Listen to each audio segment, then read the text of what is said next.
तरीका के माध्यम से करें। स्वागत, अभिनंदन। हमारी भारतीय परंपरा ये सदैव कहती है, प्रेरित करती है कि किसी भी शुभ कार्यक्रम का शुभारंभ दीप प्रज्वलन के माध्यम से किया जाना श्रेयस्कर है।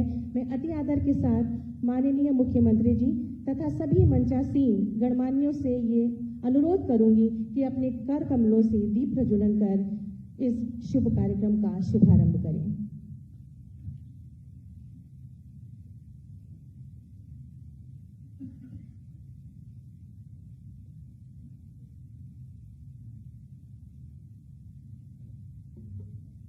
शुभम करोति कल्याणम आरोग्यम सुख संपदाम शत्रुबुद्धि विनाशाय दीपः ज्योतिर्नमोस्तुते साज्यम वर्ति संयुक्तम वनहिना योजितम शुभम सिद्धर्थम सर्व कार्ययम मंगल दीपम नमाम्यहम मंगल दीपम नमाम्यहम मंगल दीपम नमाम्यहम। ये प्रकाश, ये दीपक है उत्तरोत्तर प्रगति का, स्वास्थ्य की दिशा में प्रकाश की ओर का। आप सभी का पुनः मंच पर स्वागत, अभिनंदन है।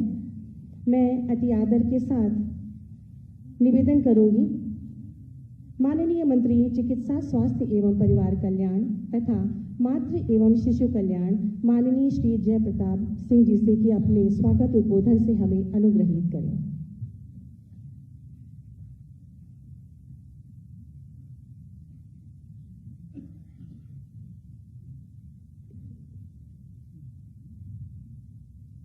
आज का ये ऐतिहासिक चिकित्सा स्वास्थ्य विभाग का एक कार्यक्रम, जिसमें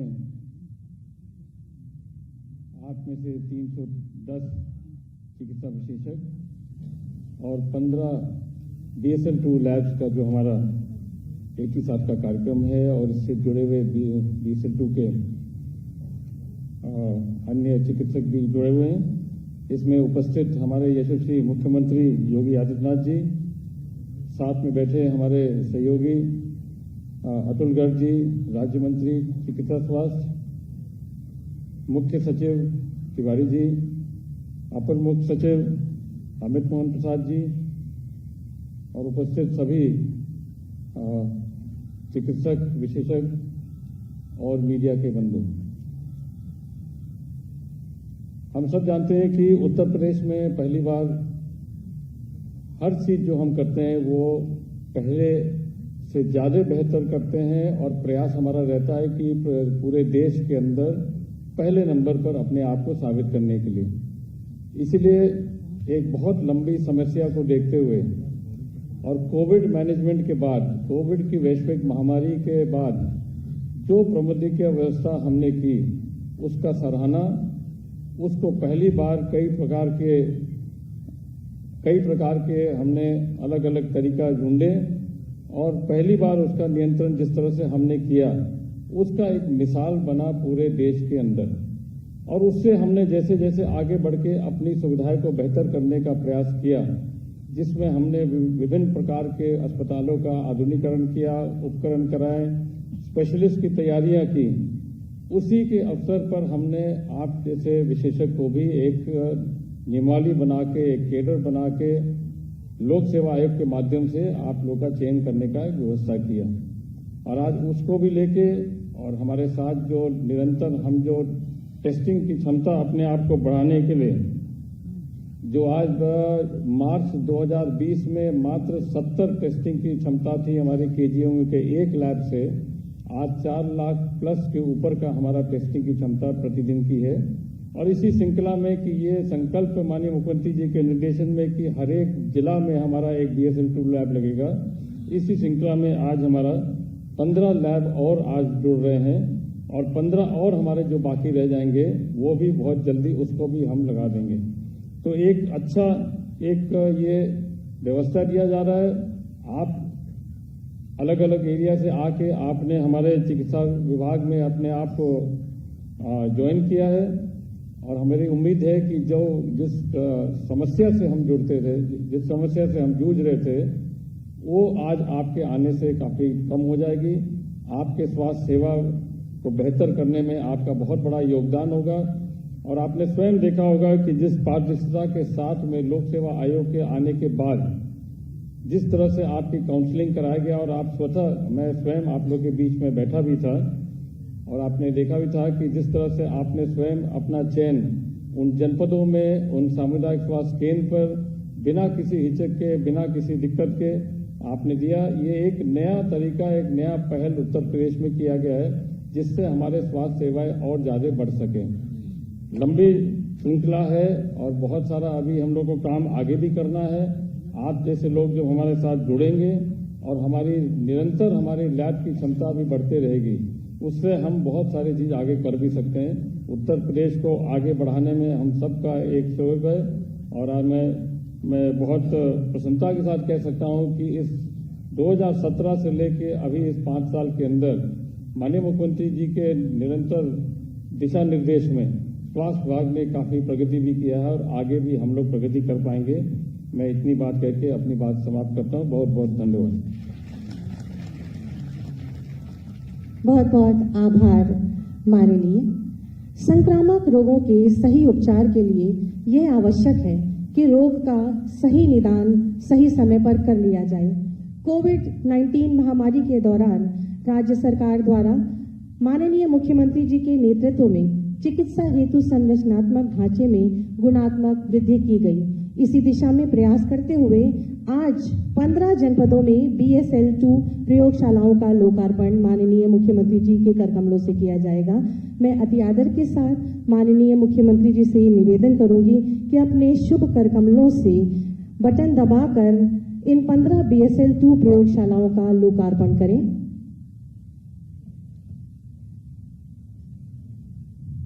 चिकित्सा स्वास्थ्य के क्षेत्र में यह एक महत्वपूर्ण कदम है। जिन जनपदों में BSL-2 प्रयोगशालाओं का लोकार्पण किया जा रहा है उनके नाम अमरोहा, बागपत, भदोही, चंदौली, हमीरपुर, हापुड़, हरदोई, मुजफ्फरनगर, शामली, सुल्तानपुर, संत कबीर नगर, रामपुर, संभल, पीलीभीत एवं फर्रुखाबाद है।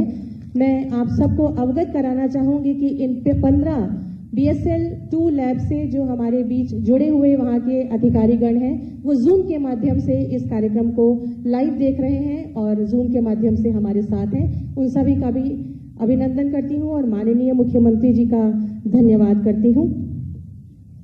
विशेषज्ञ चिकित्सकों की भर्ती प्रक्रिया, BSL-2 प्रयोगशालाओं के महत्व व राज्य सरकार की अन्य पहल पर एक लघु फिल्म हम सबके मध्य है। मैं निवेदन करूंगी सभी मंचासीन गणमान्यों से तथा आप सभी से कि एक दृष्टि इस पर प्रेक्षित कर हमें अनुग्रहित करें।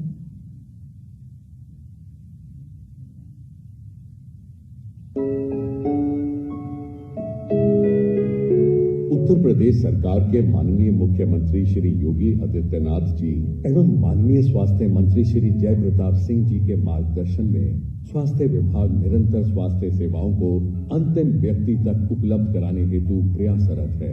इन स्वास्थ्य सेवाओं को उपलब्ध कराने के लिए स्वास्थ्य इकाई पर विशेषज्ञ चिकित्सकों की आवश्यकता होती है, जैसे प्रसव हेतु स्त्री रोग विशेषज्ञ, बच्चों के लिए बाल रोग विशेषज्ञ आदि। परंतु वर्तमान में उत्तर प्रदेश चिकित्सा स्वास्थ्य सेवा नियमावली में केवल MBBS चिकित्सकों की ही सीधी भर्ती का प्राविधान है और विशेषज्ञ चिकित्सकों की भर्ती के लिए कोई व्यवस्था नहीं थी। ऐसे में यदि किसी विशेषज्ञ ने संयोगवश आवेदन कर दिया तो विभाग में केवल उन्हीं के सहयोग से प्रदेश में विशेषज्ञ सेवाओं को प्रदान कर रहा था, जिसके कारण प्रदेश में विशेषज्ञ चिकित्सकों की भारी कमी रहती थी। वर्तमान सरकार ने समस्या को खत्म करने के लिए सभी संबंधित हितधारकों एवं आम जनमानस के साथ विचार विमर्श कर दिसंबर 2020 में विशेषज्ञ चिकित्सकों के प्रत्यक्ष एवं लक्षित नियुक्ति के लिए PMHS केडर के नई सेवा नियमावली को मंजूरी दी और आज उस ऐतिहासिक निर्णय के कारण प्रदेश में विशेषज्ञ चिकित्सकों की सीधी भर्ती प्रारंभ हो रही है।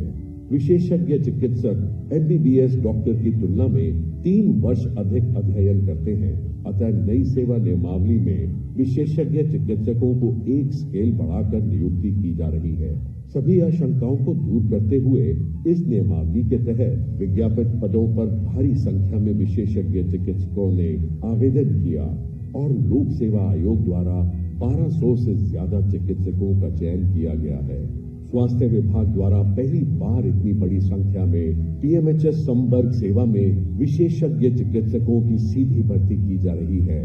सरकार द्वारा नई भर्ती विशेषज्ञ चिकित्सकों को पहली पोस्टिंग की प्रक्रिया पूरी पारदर्शिता के साथ की गई है। विभाग ने पारदर्शी प्रक्रिया के तहत Uttar Pradesh technical support unit के सहयोग से काउंसलिंग सत्र को आयोजन किया, जहां डॉक्टरों को योग्यता के आधार पर पोस्टिंग का स्थान चुनने का अवसर दिया गया। आज इस समारोह में माननीय मुख्यमंत्री महोदय द्वारा प्रथम चरण में नियमित चिकित्सकों में से 310 विशेषज्ञ चिकित्सकों को नियुक्ति पत्र प्रदान किया जाएगा।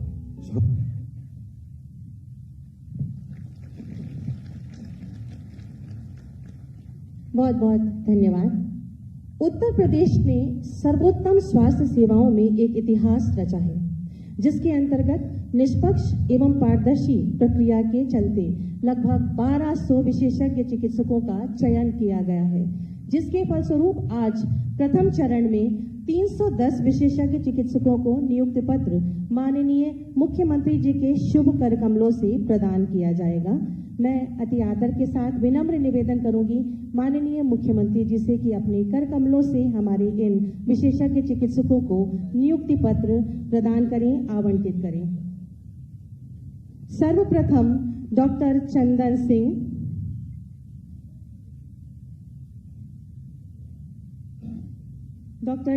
सिंह, जनपद भदोही में आपकी नियुक्ति सामुदायिक स्वास्थ्य केंद्र औराई में हुई है और तालियों का सिलसिला लगातार बजते रहना चाहिए। डॉक्टर ज्योत्सना सिंह, जनपद भदोही में सामुदायिक स्वास्थ्य केंद्र औराई में नियुक्ति आपकी।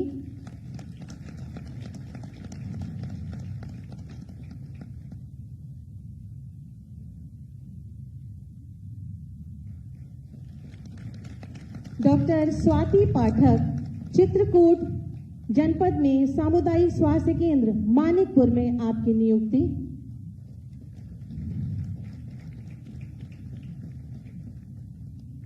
डॉक्टर शिप्रा कुमारी पांडे, देवरिया सामुदायिक स्वास्थ्य केंद्र भटनी।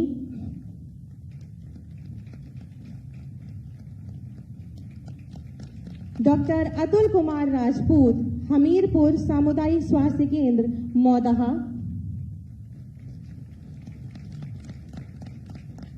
डॉक्टर अलका सागर, कौशाम्बी सामुदायिक स्वास्थ्य केंद्र सिराथू।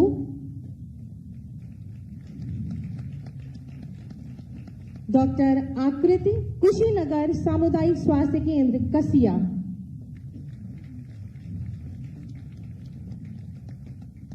डॉक्टर शांति विजय मिश्रा, महाराजगंज सामुदायिक स्वास्थ्य केंद्र निचलौल।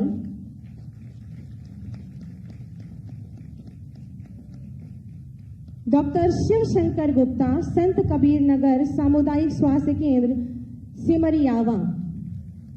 तालियों का सिलसिला, जोरदार तालियों का सिलसिला चले। चिकित्सा स्वास्थ्य के क्षेत्र में ये एक महत्वपूर्ण कदम है। डॉक्टर मिमोह आनंद, सिद्धार्थ नगर सामुदायिक स्वास्थ्य केंद्र शोहरतगढ़।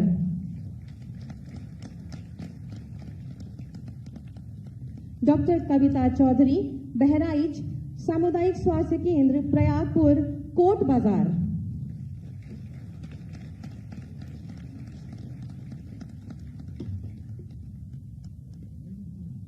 डॉक्टर राजीव पांडे, भदोही सामुदायिक स्वास्थ्य केंद्र डीग।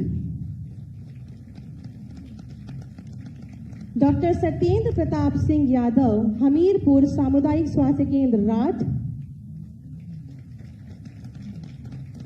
डॉक्टर संतोष कुमार गुप्ता, महाराजगंज सामुदायिक स्वास्थ्य केंद्र फरेंदा एट बनकटी।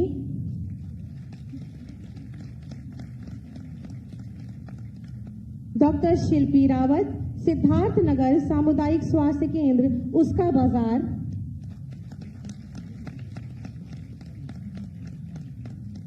और डॉक्टर नीरज सिंह राजपूत, ललितपुर सामुदायिक स्वास्थ्य केंद्र तालबेहट।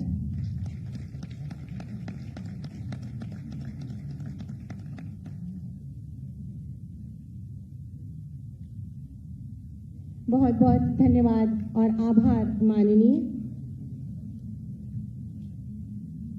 हमारे यशस्वी माननीय मुख्यमंत्री जी, जिनकी स्पष्ट व दूरदर्शी नीति, सकारात्मक सोच और पारदर्शी कार्यनीति से उत्तर प्रदेश को एक नई पहचान और ऊंचाई प्राप्त हुई है, जिन्होंने आत्मनिर्भर उत्तर प्रदेश की आधारशिला रखी।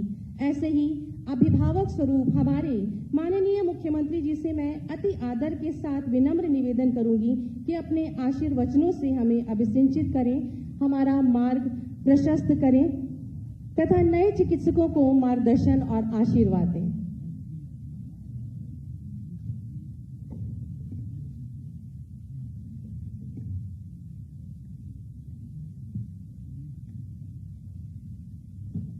उत्तर प्रदेश लोक सेवा आयोग के द्वारा चयनित 1200 विशेषज्ञ चिकित्सकों में से 300 से अधिक विशेषज्ञ चिकित्सकों के इस नियुक्ति पत्र वितरण कार्यक्रम का 15 BSL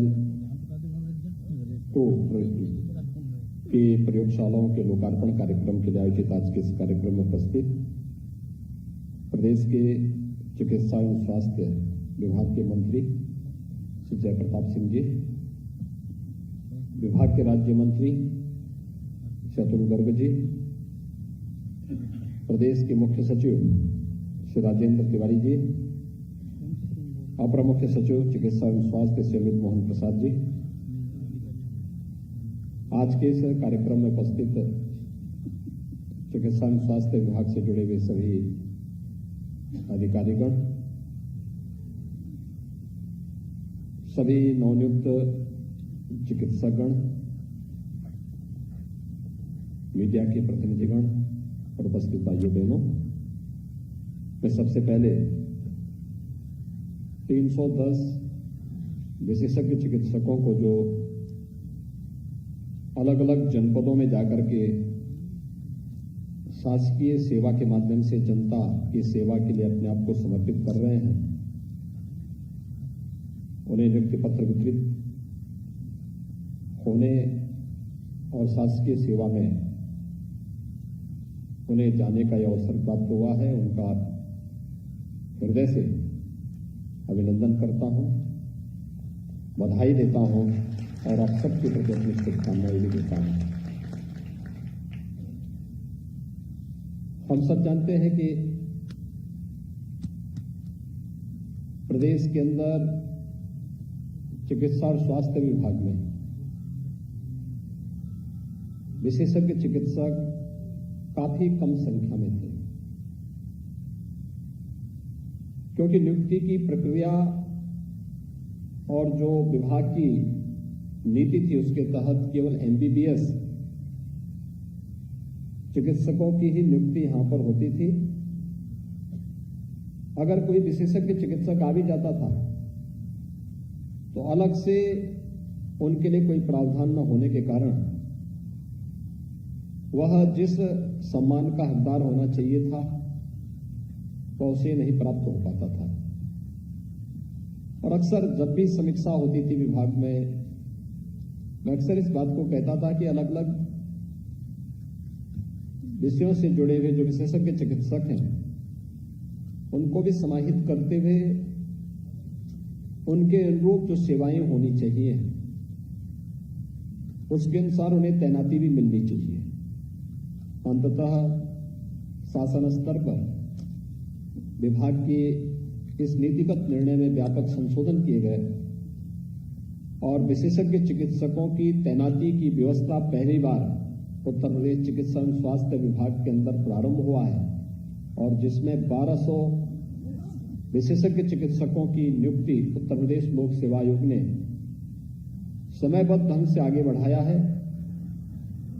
मैं उत्तर प्रदेश लोक सेवा आयोग को 1200 से अधिक विशेषज्ञ चिकित्सक उपलब्ध कराने के लिए हृदय से धन्यवाद देता हूं और आप 310 विशेषज्ञ चिकित्सकों को आज ये नियुक्ति पत्र प्राप्त हो रहा है। मैं इसके लिए हृदय से आप सभी को बधाई देता हूं, आपका अभिनंदन करता हूं। एक बहुत बड़ी जिम्मेदारी है आप सबके ऊपर। मेरा ये मानना है कि चिकित्सक के प्रति एक सामान्य नागरिक के मन में एक बड़ा सम्मान का भाव है, लेकिन पिछले कुछ समय से इस भावना का ह्रास भी हुआ है, क्योंकि व्यक्ति जब अधिकाधिक व्यावसायिक बुद्धि का से काम करने लगता है तो वह समाज और आम जन की भावनाओं का और उनका समर्थन एक प्रकार से खोता हुआ दिखाई देता है। एक भावना पहले होती थी डॉक्टर को कि इस धरती पर भगवान के रूप में लोग उसकी पूजा करते थे। वह अपनी अत्यधिक व्यावसायिक वृत्ति के नाते इस क्षेत्र में कार्य करने वाले विशेषज्ञों ने, चिकित्सकों ने उसको खोया है। लेकिन आज जब शासन ने, केंद्र सरकार ने, आदरणीय प्रधानमंत्री जी ने प्रधानमंत्री जन आरोग्य योजना के अंतर्गत आयुष्मान भारत की योजना प्रारंभ की, इसके साथ ही उत्तर प्रदेश सरकार ने भी मुख्यमंत्री जन आरोग्य योजना को प्रारंभ करके प्रत्येक उस जरूरतमंद व्यक्ति को जो पहले बीमार होता था तो मान लिया जाता था कि अब वह उसके लिए एक असाध्य बीमारी असाध्य हो गई है, आज उसे 5 लाख रुपए सालाना स्वास्थ्य बीमा का कवर दिया जा रहा है। कमोबेश एक बड़ी आबादी स्वास्थ्य सुविधा से आच्छादित हुई है। दूसरा, प्रदेश के अंदर हमारी चिकित्सा स्वास्थ्य विभाग से जुड़े हुए जितने भी चिकित्सा केंद्र हैं, इनमें मुफ्त में चिकित्सा सुविधा प्रत्येक नागरिक को उपलब्ध होती है। यानी एक बड़ी आबादी जब निःशुल्क स्वास्थ्य की सुविधा उपलब्ध करा रही है तो उस प्रकार के विशेषज्ञ चिकित्सकों का भाव हर एक स्तर पर हम लोगों को देखने को मिलता था। और ये कौन भूल सकता है, पूरी दुनिया पिछले 18-19 माह से कोरोना महामारी का सामना कर रहा है।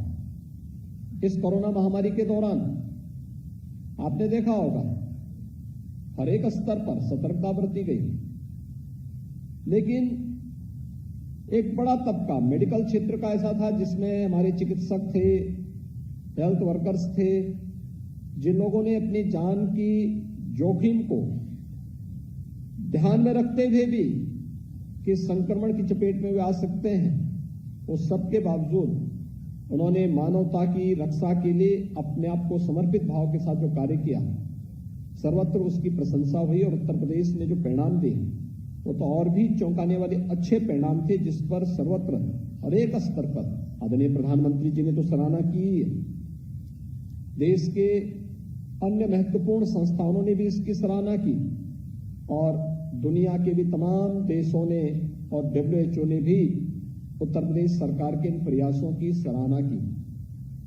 उत्तर प्रदेश से बेहतर परिणाम देने में इसलिए सफल रहा क्योंकि हम लोगों ने यहां पर जिस प्रकार से कोरोना प्रबंधन के लिए अंतर विभागीय समन्वय के माध्यम से चिकित्सकों, कोरोना वॉरियर्स, हेल्थ वर्कर्स और अलग अलग विभागों ने मिलकर के एक संयुक्त अभियान जो चलाया, उसके बेहतर परिणाम सामने आए। इसमें आंगनबाड़ी भी थी, आशा वर्कर भी थी, ANM भी थी, चुने हुए जनप्रतिनिधि, ग्राम प्रधान, पार्षद, ये सभी लोग मिलकर के उस अभियान के साथ जुड़े थे। परिणाम हमारे पक्ष में आया और आज मुझे प्रसन्नता है कि उत्तर प्रदेश उस स्थिति में है। मुझे याद है जब कोरोना का पहला मामला उत्तर प्रदेश के आगरा में देखने को मिला था तो हमारे पास यहां पर जांच की कोई सुविधा नहीं थी। हमें सैंपल लेकर के NIB पुणे भेजना पड़ा था। मरीज के उपचार के लिए कोई सुविधा नहीं थी। मरीज के उपचार के लिए हमें सफदरजंग दिल्ली भेजना पड़ा था। लेकिन आज मुझे ये बताते हुए प्रसन्नता है कि उत्तर प्रदेश आज 4 लाख टेस्ट प्रतिदिन करने की क्षमता अपने पास रखता है। यानी 0 से 4 लाख टेस्ट प्रतिदिन करने की क्षमता एक सामान्य बात नहीं थी। कोरोना कालखंड में जब सारी व्यवस्थाएं अस्त व्यस्त थी, तब हम लोगों ने इस सुविधा को यहां पे पूरी मजबूती के साथ आगे बढ़ाया। इसमें PM केयर से भी पैसा लिया गया, राज्य सरकार ने भी पैसा दिया, CSR से भी पैसा आया, तमाम अन्य लोगों ने, संस्थाओं ने भी इसमें सहयोग किया और आज उसका परिणाम है कि 4 लाख टेस्ट की क्षमता उत्तर प्रदेश के पास है। जिस उत्तर प्रदेश में कोरोना जिस समय आया था उस समय 36 जनपद हमारे ऐसे थे जिसमें आईसीयू का एक भी बेड नहीं था। आज हमारे सभी 75 जनपदों में गवर्नमेंट सेक्टर में हमारे पास आईसीयू बेड्स मौजूद हैं। हमारे पास वहां पर हर एक स्तर पर बेहतर स्वास्थ्य की सुविधा उपलब्ध है और हम लेवल 1, लेवल 2 और लेवल 3 की लगभग 1,80,000 बेड्स हम लोगों ने कोविड उपचार के लिए प्रदेश के अंदर तैयार करके रखे हुए हैं। हमारे पास वेंटिलेटर भी हैं, हमारे पास HNMC भी है, हमारे पास और भी अन्य तमाम प्रकार की सुविधाएं हैं। और सेकेंड वेव में जब हमारे सामने ऑक्सीजन की क्राइसिस आई तो हर एक जनपद को ऑक्सीजन में आत्मनिर्भरता के लक्ष्य को प्राप्त करने के लिए, किसी भी जनपद को ऑक्सीजन के लिए किसी दूसरे के सहारे न रहना पड़े, हम लोगों ने पिछले 6 महीनों के अंदर, आप आश्चर्य करते होंगे, 518 ऑक्सीजन प्लांट भी प्रदेश के अंदर अलग अलग जनपदों में स्थापित किए हैं। ये 518 ऑक्सीजन प्लांट प्रदेश के अंदर ऑक्सीजन की आत्मनिर्भरता में के लक्ष्य को प्राप्त करने में सहायक होंगे। अभी 31 ऑक्सीजन प्लांट हमारे और लगने जा रहे हैं। यानी हर एक स्तर पर इस कार्यक्रम को आगे बढ़ाया गया और मुझे प्रसन्नता है कि आज BSL 2 की लगभग 15 नई लैब्स अन्य जनपदों में भी प्रारंभ हो रही है। हम सब जानते हैं कि हमने जो एक प्रक्रिया आगे बढ़ाई है, हम लोगों ने कोरोना का सामना तो किया ही। लोग कहते थे जब सेकेंड वेव अभी समाप्ति नहीं हुई थी तो मीडिया में आशंका आने लगे थर्ड वेव आके रहेगी। हम लोगों ने उसी समय उसकी प्लानिंग कर ली थी। हमने कहा थर्ड वेव यूपी में नहीं आएगी, हम उसको पहले ही नियंत्रित कर लेंगे, क्योंकि हमें विश्वास था अपनी टीम पर, हमें विश्वास था अपने चिकित्सकों पर, हमें विश्वास था अपने हेल्थ वर्कर्स पर, हमें विश्वास था उन कोरोना वॉरियर्स पर जिन्होंने अपनी जान की परवाह किए बगैर उत्तर प्रदेश के प्रत्येक नागरिक को बचाने के लिए पूरी जद्दोजहद के साथ कार्य किया, पूरी ईमानदारी के साथ कार्य किया और आज उसका परिणाम हमारे सामने है। थर्ड वेव दुनिया के विकसित देशों में आई है, अमेरिका में आई है, यूके में है, यूरोप में है, चीन के अंदर है, लेकिन उत्तर प्रदेश में थर्ड वेव की कोई आशंका फिलहाल नहीं है। लेकिन उस सब के बावजूद सतर्कता और सावधानी बहुत महत्वपूर्ण है और उन सब के लिए हमें सबको तैयार रहना पड़ेगा। मुझे प्रसन्नता है कि 15 जनपदों ने अपने यहां BSL 2 की जो लैब्स तैयार की है, ये न केवल कोरोना के जांच में, बल्कि मैं देख रहा था कि जब अभी हाल ही के दिनों में कुछ जनपदों में डेंगू से जुड़े हुए और जीका वायरस से जुड़े हुए मामले देखने को मिले थे, तो हमारी इन लैब्स ने भी उसमें बहुत अच्छा सहयोग किया था।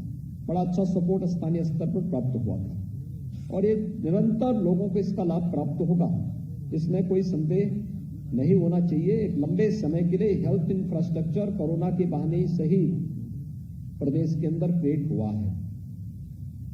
उत्तर प्रदेश, जिससे लोग ये उम्मीद पहले नहीं करते थे कि उत्तर प्रदेश इतना बेहतर रिजल्ट दे पाएगा, आज धीरे धीरे हर एक फील्ड में हम लोगों ने बेहतर परिणाम दिए हैं। मैं भी देख रहा था यहाँ पे जितने चिकित्सक आए थे, आज 310 चिकित्सक यहाँ पर विशेषज्ञ चिकित्सक हैं।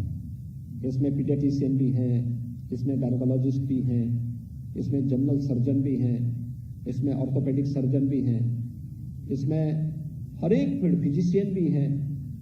यानी पहले गवर्नमेंट हॉस्पिटल में इसकी कल्पना केवल डिस्ट्रिक्ट हॉस्पिटल में एक दो कोई मिल जाए तो उसकी तो वहां तक सीमित थी, लेकिन अब यह भी हम लोग देख रहे हैं कि इस प्रकार की एक सुविधा को राज्य सरकार ने खोला है और केवल वहीं पर नहीं, अभी तो हम लोग प्रदेश के अंदर मेडिकल एजुकेशन के फील्ड में भी जितना बेहतर प्रयास कर रहे हैं। आप अनुमान कर सकते हैं उत्तर प्रदेश ने मेडिकल एजुकेशन के फील्ड में कितना कार्य किया।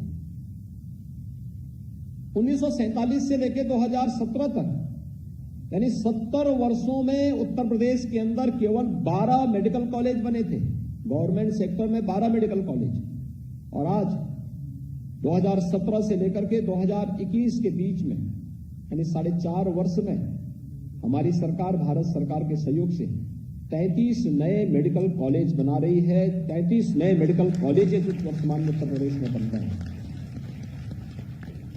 और मैं इस बात के लिए आभार व्यक्त करूंगा प्रधानमंत्री जी का कि आज उत्तर प्रदेश मेडिकल के एक नए हब के रूप में आगे बढ़ा है। ये मेडिकल कॉलेज 2019 में हम लोगों ने 8 मेडिकल कॉलेजेस प्रारंभ किए, वहां पे एमबीबीएस की पढ़ाई प्रारंभ हो चुकी है, उनका एक तीसरा सत्र प्रारंभ हो रहा है। इस सत्र में हम लोग 9 नए मेडिकल कॉलेजेस प्रारंभ कर रहे हैं। अभी हाल ही में सिद्धार्थनगर से प्रधानमंत्री जी ने उन 9 मेडिकल कॉलेजेस को शुभारंभ किया। नए सत्र के लिए एनएमसी से उनकी परमिशन लेकर के उसको आगे बढ़ाने की कार्रवाई की है। हमारे शेष 17-18 नए मेडिकल कॉलेजेस बन रहे हैं। वर्तमान में युद्ध स्तर पर कार्य चल रहा है। हमारा प्रयास है 2022 के सत्र में हम वहां पर एमबीबीएस की प्रवेश की प्रक्रिया को आगे बढ़ाने का कार्य करेंगे। मुझे याद है जब मैं देवरिया गया था, देवरिया का मेडिकल कॉलेज भी इस सत्र में प्रवेश के लिए प्रारंभ हो चुका है, उसकी परमिशन मिल चुकी है। तो मैंने उस समय वहां पूछा, मैंने कहा भी डिस्ट्रिक्ट हॉस्पिटल को लेकर के हम मेडिकल कॉलेज बना रहे हैं, मेडिकल कॉलेज की अपनी बिल्डिंग बन चुकी है, हॉस्पिटल डिस्ट्रिक्ट हॉस्पिटल का है, फैकल्टी कम दिखाई जा रही है। एनएमसी की टीम आई, उन्होंने कहा फैकल्टी कम है। तो मैंने कहा जो हमारे विशेषज्ञ चिकित्सक तैनात हैं ये लोग कहाँ हैं? तो कहा गया साहब यहाँ पे तो मेडिकल कॉलेज, यहाँ पे डिस्ट्रिक्ट हॉस्पिटल में विशेषज्ञ चिकित्सकों की तैनाती नहीं होती। तो मैंने कहा फिर कहाँ तैनाती होती है? उनकी गिनती नहीं थी।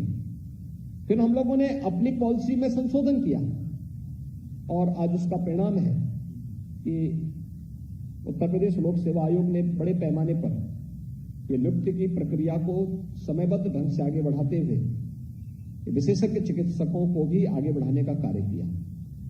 ये न केवल चिकित्सा स्वास्थ्य के लिए बल्कि प्रदेश के अंदर जो नए मेडिकल कॉलेजेस बन रहे हैं, क्योंकि अभी हम लोग प्रदेश के अंदर 59 जनपदों में एक मेडिकल कॉलेज देने में सफल हैं गवर्नमेंट सेक्टर के।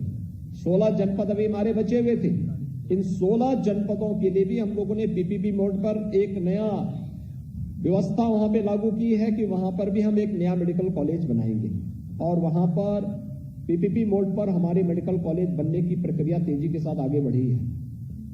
हमारा यह मानना है, एनएमसी ने इस बात की सहमति दी है कि अगर विशेषज्ञ चिकित्सक है और वह नया बनने वाला प्रधानमंत्री स्वास्थ्य सुरक्षा योजना के अंतर्गत कोई मेडिकल कॉलेज बनता है, शासन की पॉलिसी का पार्ट है, तो इन्हें फैकल्टी के रूप में भी आप वहां पर नामित कर सकते हैं। और इस दृष्टि से मुझे लगता है कि आप में से बहुत सारे लोग बनने वाले मेडिकल कॉलेजेस में फैकल्टी के रूप में भी बाद में वहां पर उपयोगी साबित हो सकते हैं। न केवल उसमें आपके कैरियर की दृष्टि से बहुत महत्वपूर्ण होगा, बल्कि आपको यहां पर विशेषज्ञ चिकित्सक के रूप में नियुक्ति देते समय एक सामान्य एमबीबीएस चिकित्सक की तुलना में एक ग्रेड ऊपर पहले से दिया गया है और धीरे धीरे करके आपके लिए आगे बढ़ने की ढेर सारी संभावनाओं को इसके माध्यम से आगे बढ़ाने में मदद मिलेगी। आज के इस अवसर पर जब आप सबको उत्तर प्रदेश की नई पॉलिसी के तहत विशेषज्ञ चिकित्सकों की तैनाती का कार्यक्रम यहां पर हो रहा है, मैं इस अवसर पर आप सबको जैसे बधाई देता हूं। चिकित्सा स्वास्थ्य के विभाग में शामिल होने के लिए, जहां पर चिकित्सा स्वास्थ्य पूरी मजबूती के साथ प्रदेश के अंदर बेहतर स्वास्थ्य सुविधा प्रत्येक नागरिक को उपलब्ध कराने की अपनी प्रतिबद्धता के लिए कार्य कर रहा है, इस बड़े परिवार के साथ आप जोड़ने के लिए आए हैं। मैं आपका अभिनंदन करूंगा, आप सबसे उम्मीद करूंगा। आपने देखा होगा कि आपकी प्रायोरिटी को सरकार ने ध्यान में रख करके नियुक्ति की प्रक्रिया हो या फिर तैनाती की प्रक्रिया हो, उसका पूरा ध्यान दिया है, हर एक स्तर पर उसको सम्मान किया है। आप जा रहे हैं, जिस फील्ड में आप जा रहे हैं, आपका वास्ता पड़ेगा समाज के अंतिम पायदान पर बैठे हुए व्यक्ति से, और मुझे लगता है कि उस व्यक्ति की दुआ आपके लिए बहुत महत्वपूर्ण होगी। अगर आप उसकी दुआ ले पाएंगे तो मुझे लगता है कि आपके कैरियर के लिए बहुत महत्वपूर्ण साबित हो सकता है और आपको करना चाहिए। उन्हें कहीं भी आपके कार्य से निराशा न हो। मैंने इस बात को देखा है, मैं यहां पे भी देख रहा था, जो डॉक्टर आए इसमें तो गोरखपुर के लोग ज्यादा आए हैं चुनाव उसमें चयन होकर के, और उनका चयन ज्यादा हुआ है, वो सभी जनपदों में जा रहे हैं। गोरखपुर से ही जो जने हैं, कुशीनगर में भी उनकी नियुक्ति हुई है, महाराजगंज में भी, सिद्धार्थनगर में भी, संत कबीर नगर में भी, बस्ती में भी, बहराइच में भी।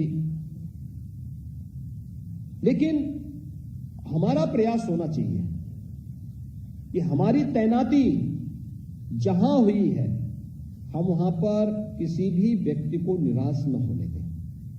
याद रखना, डॉक्टर जितना अधिक पेशेंट देखेगा, संख्या सीमित मत रखिए, आपके पास एक नया एक्सपीरियंस आएगा, एक नया अनुभव, आपको प्रत्येक मरीज में एक नया अनुभव देखने का अवसर प्राप्त होगा, एक नया अनुभव देखने को प्राप्त होगा और उस अनुभव का लाभ लेने की आवश्यकता है। दूसरा, हमारी एक आदत खराब हो जाती है कि एक बार सरकारी नौकरी मिल गई तो उसके बाद फिर आगे की संभावनाओं को रोक देते हैं, और खासतौर पर प्राइवेट सेक्टर के जो हमारे चिकित्सक हैं वो उस फील्ड में काम ही नहीं करते थे। यद्यपि समय समय पर आपकी सीएमई होती रहती है, रिफ्रेशर कोर्सेज होते रहते हैं, प्राइवेट सेक्टर से भी गवर्नमेंट सेक्टर से भी इस प्रकार के आयोजन होते हैं। अगर चिकित्सक अपडेट नहीं है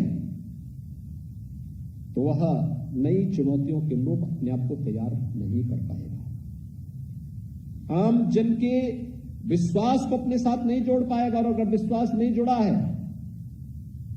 तो दुआ नहीं बद्दुआ ज्यादा लगती है। व्यक्ति सर्विस इसलिए करता है, किसी फील्ड सेवा के फील्ड में इसलिए आता है कि हम लोगों की दुआओं को अपने साथ जोड़ सके। आम जनमानस की बनता नहीं, जनता जनार्दन का आशीर्वाद किस रूप में लगे उसको अपने साथ आधिकारिक रूप में जोड़ सके और उसके लिए तैयार कर सके। और मुझे लगता है कि आपके लिए जिस फील्ड में आप काम कर रहे हैं, हर एक केस पर अपने लिए एक नया रिसर्च पेपर लिखने की व्यापक संभावना होती है। देखिए, मैं आपको बताऊंगा कि मैं चिकित्सक नहीं और चिकित्सक नहीं था, लेकिन मैंने इस बात को महसूस किया गोरखपुर में। बीआरडी मेडिकल कॉलेज का मैं अक्सर भ्रमण करता था इंसेफ्लाइटिस के मरीजों के कारण। मैंने वहां पर अपनी आंखों से मरीज को भर्ती होते हुए देखा है, वहां पर उन लोगों को मेडिकल कॉलेज से जाते हुए भी देखा है, स्वस्थ होते हुए भी देखा है, अच्छे और बुरे परिणाम को बहुत नजदीक से मैंने देखा है। और फिर वहां पे जो कमियां होती थी उसी कमी को ध्यान में रख करके मैंने अपने स्वयं मंदिर कैंपस में एक हॉस्पिटल स्वयं प्रारंभ किया। जो सरकारी सेक्टर में उस समय सरकारें विरोध की थी तो विरोधी सरकारें नहीं करती थी, तो जो कमी वहां बाहर थी उस कमी को दूर करने के लिए फिर हम लोगों ने एक अपना ट्रस्ट की तरफ से एक हॉस्पिटल प्रारंभ किया। और मैं प्रयास करता था, एक एक बेड में मरीज को स्वयं जाके देखता था, सप्ताह में 2 दिन 3 दिन जाके देखता था मरीज। केवल मैं यही 2-3 प्रश्न में पूछता था, आप कहां से आए हैं, कौन डॉक्टर देख रहा है, परेशानी क्या है, कुछ आप में सुधार हुआ है कि नहीं हुआ है, डॉक्टर आ रहे हैं कि नहीं आ रहे हैं। केवल 3-4 प्रश्न में पूछता था। मैं देखता था कि उसकी जो साइकोलॉजी थी मरीज की वो बदलती हुई दिखती थी, उसमें एक नया विश्वास बढ़ता था। और फिर मैं उन चीजों को नोट करता था कि भाई किस पेशेंट की क्या समस्या है, कौन डॉक्टर कैसा काम कर रहा है, सारी जानकारी मेरे पास होती थी। फिर मैं 15 दिन 1 महीने में अपने सभी जितने भी कंसल्टेंट होते थे सबके साथ बैठता था और उनसे पूछता था कि भाई मैं फलाने दिन गया था, फलानी समस्या आ रही थी, फलाने दिन आ रही थी, फलानी पेशेंट ने ये बात कही थी। उस दिन जो वहां चिकित्सालय के सीएमओ या सीएमएस थे उनको तो मैं बता ही देता था। कुछ चीजें जो मैंने देखी, जैसे इंसेफ्लाइटिस का 40 साल से इस समस्या का समाधान नहीं हो पाया था। 1977 में ये बीमारी चली आ रही थी। जितने हमारे नए चिकित्सक आए हैं जिनको नियुक्ति पत्र मिल रहा है, 40 साल इनकी उम्र नहीं होगी। जब पैदा नहीं हुई थी, बीमारी उससे पहले आ चुकी थी गोरखपुर में। गोरखपुर, कुशीनगर, महाराजगंज, देवरिया, सिद्धार्थनगर, बस्ती, संत कबीर नगर, ये सभी जनपद बहुत ज्यादा, ये सीजन होता था जब जुलाई से लेकर के नवंबर तक हजारों बच्चों की मौत होती थी। एक शब्द मीडिया में नहीं छपता था क्योंकि वो मरने वाले बच्चे गरीब थे। हम लोगों ने प्रारंभ में शासन से व्यवस्था करके दवा की व्यवस्था करवाई, उपचार की व्यवस्था के लिए कुछ व्यवस्था करवाई, सुविधाएं बढ़ाई, फिर वैक्सीनेशन का एक कार्यक्रम वहां प्रारंभ करवाया। आप देख रहे होंगे 2005 से लगातार वैक्सीनेशन होता है जेई का। कुछ परिणाम आए, कुछ नहीं आए। एक बात जो मेरे दिमाग में हमेशा घूमती थी कि अगर हम लोग अब सारे उपाय हो चुके हैं, अंतर विभागीय समन्वय से इसके समाधान का मार्ग निकालें और जनता में जागरूकता पैदा करें, इसके और अच्छे परिणाम आ सकते हैं।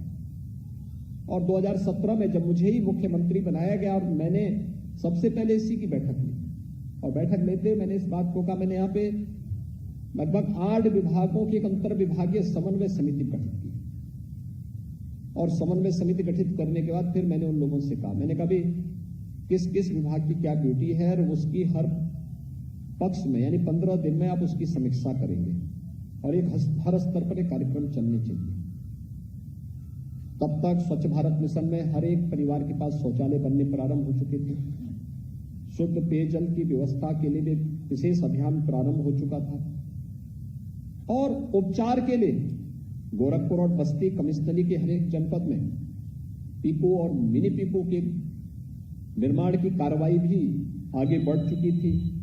हमारे पास एम्बुलेंस का भी एक अच्छा बेड़ा खड़ा हो चुका था, 108 की, 102 की, और साथ साथ एडवांस लाइफ सपोर्ट एम्बुलेंसेज भी हमारे पास पर्याप्त मात्रा में हम लोग तब तक उपलब्ध करवा चुके थे।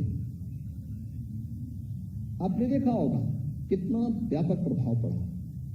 सभी लोगों ने मिलकर के जब पूरी ताकत से लगे, इंसेफ्लाइटिस इस समय एकदम समाप्ति की अपने अंतिम उसमें चल रही। जो बीमारी 40 वर्षों में हजारों बच्चों को ले निकलती थी, आज उस बीमारी से एकदम हम उस बीमारी को पूरी तरह समाप्त करने के अंतिम उसमें चल रहे हैं। यानी अब एक दो मामले आ रहे हैं।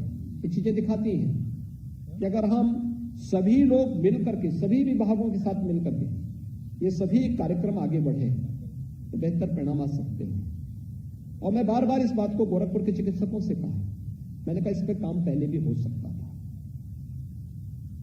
इस पर केवल उपचार तक सीमित न रख करके हमने समय रहते इस कार्यक्रम को आगे बढ़ाया होता और लोगों को समझाने का प्रयास किया होता कि अपनी दिनचर्या को हमें कैसे रखनी है, खान पान हमारा कैसा होना चाहिए, रहन सहन कैसे होना चाहिए, स्वच्छता का क्या स्थान होना चाहिए, शुद्ध पेयजल की क्या स्थिति होनी चाहिए।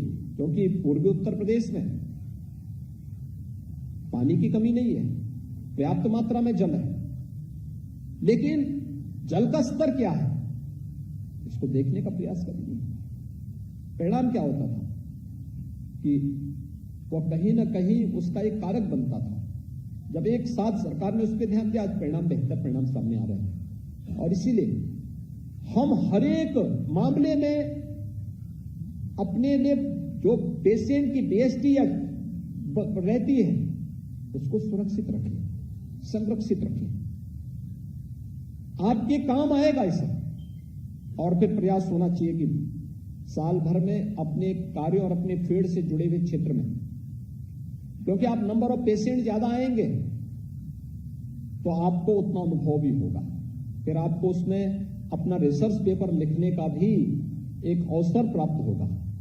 शुरू में थोड़ा दिक्कत हो सकती है, लेकिन बाद में आप देखेंगे कि आपका यह रिसर्च पेपर ही जब पब्लिकेशन के लिए जाएगा, किसी अच्छे इंटरनेशनल पब्लिकेशन में ये आएगा, तो आपका एक नाम होगा, आपको एक नई ख्याति प्राप्त होगी, आपको उस फील्ड में आगे बढ़ने के लिए ढेर सारी संभावनाएं आगे बढ़ेंगी।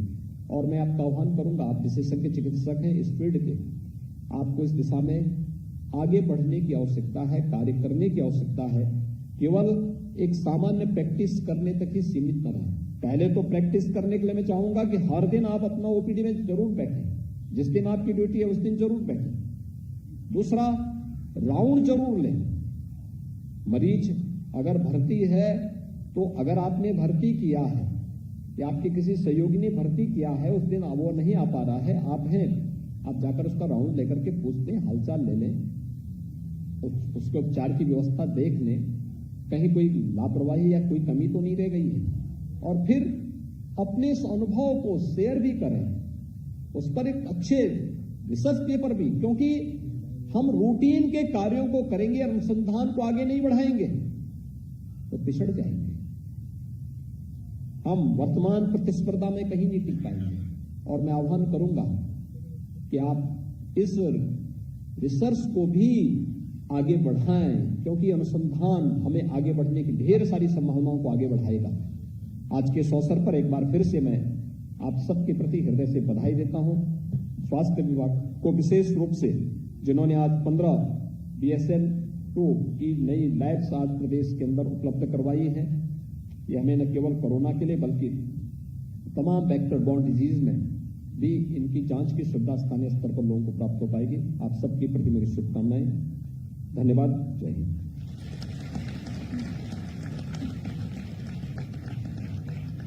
बहुत बहुत आभार, धन्यवाद माननीय। हम आपके हृदय से सदा ऋणी हैं, आभारी हैं कि आपके जीवन का प्रतिदिन